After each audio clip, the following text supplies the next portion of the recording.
Now I'm ready to go ahead and start with the body of my fish. I've gone ahead and darkened this up. I'm going to use my 2H and only my 2H because I want to make sure that I don't get too dark. Okay. Now my fish is very light at the top, so I'm going to go light. And I want to follow the lines of the body, and then it slowly gets darker. Now there is a way that I can help make my fish look curved. If I shade in the direction of the fish's body, okay, and I'm not considering the scales right now, I'm just considering this, it will help me. So when we did the geometric shading project, you learned about, and I've talked about directional shading in this too, but if we have a curved surface and we curve our lines, your brain is going to pick up on that. So it's going to help us, and I'm kind of turning this so I can get the right curve. If I want, I can help myself by putting in lines like there's a line here of a shadow, and then it kind of gets a little bit darker and then a little bit darker. So I can use that to help me. And I am going to end up going on top of this with another color, another shade, another value pencil. Right now though, I'm just using my 2H because I kind of want to get it in there. And I just smeared it, right? So it's shaded really lightly. And now I can come in and add more. Now if I feel like I'm having a hard time, I'm going to switch to my B for a minute. I feel like I want to be able to blend this a little bit more, but I'm holding it very, I call it loosey-goosey because you don't want to push real hard with these. And you want to be real careful. I'm still trying to curve my lines. I still want it to look like, my fish is kind of curved. It kind of straightens out here around the head. And blend it. And again, I'm not necessarily looking at the, sorry, my son was knocking on the door. I'm not exactly looking at the scales right now. I'm not going to include those. I think you can if you want to challenge yourself, and what you would do is you would come in and it almost makes like a braided pattern. So if you want to afterwards, I would add that. So I'm going to show you what that looks like up close. This kind of braided pattern, but I'm not putting that on there right now. I just did that to show you if you want. And then it gets, I'm still going to shade, but I'm going to be real careful of this fin because it's super light, just like the top of the fish. So I'm just coming in and blending. And I'm starting to see that value change. I'm purposely not doing the head yet, and the reason for that is that the face of the fish is going to be the most emotive, okay? And that means like emotional. So even though it's just a fish, the way that I do the eye or the way that I do the face is going to make a big difference on how it turns out. And that's kind of light, but this is actually darker right here. There's a little bit of a shadow. It's really dark here. And again, I'm using my B at the moment, but I'm going to switch back to my 2H because underneath here it's a little light. It's probably a reflective shadow. So, and I've got so much graphite on my hand from rubbing. I'm just kind of rubbing it in there, so I don't necessarily even have to use the pencil. So now I'm going to go back through and I'm going to kind of clean up some of my details. So there's this lip. So a reflective shadow is the light that bounces off back onto an object. And I'm just kind of putting that in there, even though that's the bottom of the fish.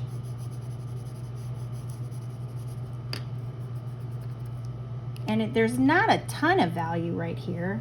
There is in the eye, but the value here on the back of the fish as well as here is about the same. So I'm just kind of adding more in there. And then where this line is where it kind of, I'm going to bring mine up a little bit because I think my eye, I feel like my eye is a little high. but I want this gill line to show. So I'm making it a little bit darker than it's supposed to be, but I want you to know it's a gill line. So now I'm going to go into the mouth. So remember, when we do this, we're thinking of like shades. So there's a dark and then there's a highlight.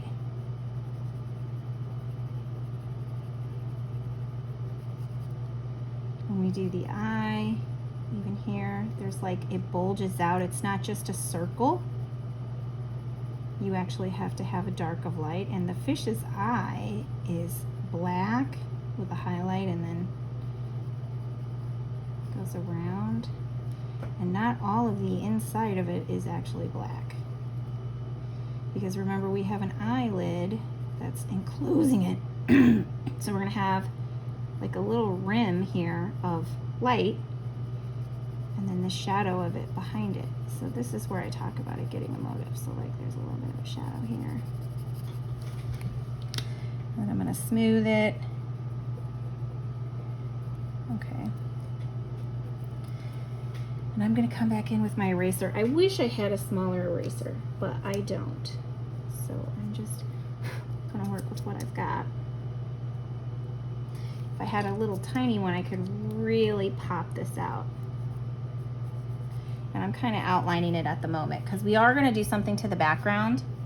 But if you look, you can start to see how it's going from light to dark. Now it gets pretty dark in that face and along the edge. So I can leave it like this or I can darken it. I'm going to go ahead and darken it because I feel like my fish looks pouty and it shouldn't. So I think when I drew this in, maybe I left his head a little bit bigger. But the other reality is I could have drawn it perfect and I just don't have the right shading yet. So when I put in the right shading, all of a sudden he looks like he's the right depth.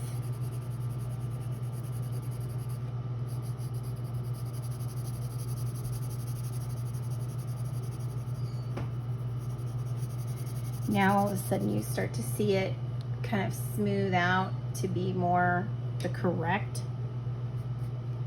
width, and I can even just kind of connect some of this down if I want.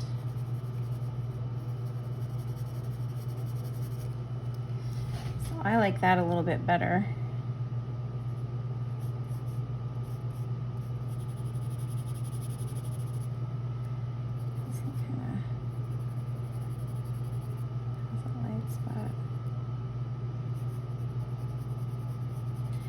So I'm just making my shading a little bit darker to mimic it being a little bit darker on here. And I want to make sure I don't lose those kind of jaggedy edges in there. So again, I can smooth this out or I could leave it textured.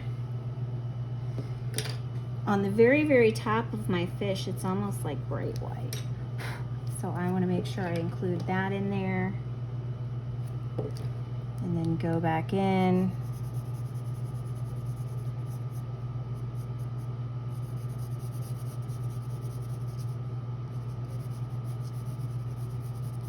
It's almost like the light's hitting just right there.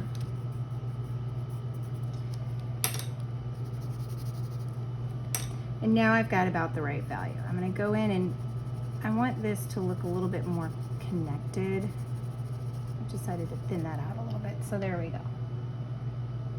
So now all I've got left is this fin. And for that, I'm just going to take my 2H and I'm going to lightly color over the whole area. I'm going to leave the folded parts, but I'm just lightly filling this in.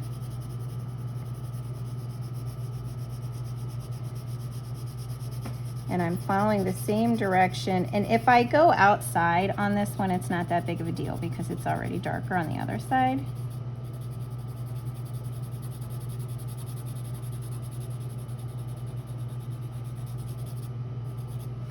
And I'm starting to see the value. And then I can come in with a darker pencil, my HB, and I can put in like, there's a few areas of highlights or a few areas where it gets darker. I I can add those. I'm going to turn this sideways here for a minute.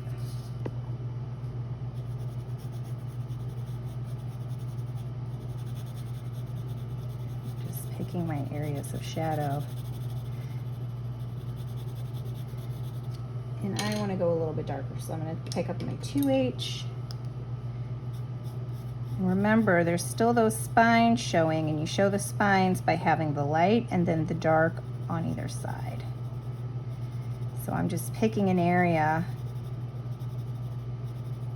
carry that through, so that it kind of has a dark area and a medium, and then it goes to a light. And it may not be the exact spot, but if you look, like there's this area that kind of comes in through here. You know, here's that fold that's super white. There's a couple there.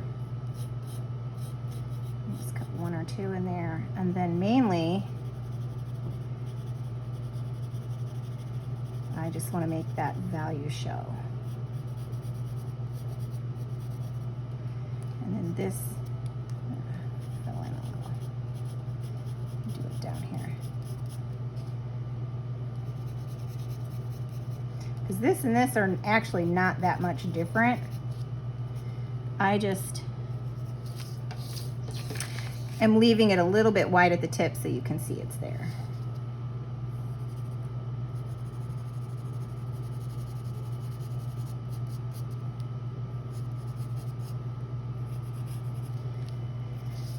So now I've got my completed fish drawing. We're ready to do the background.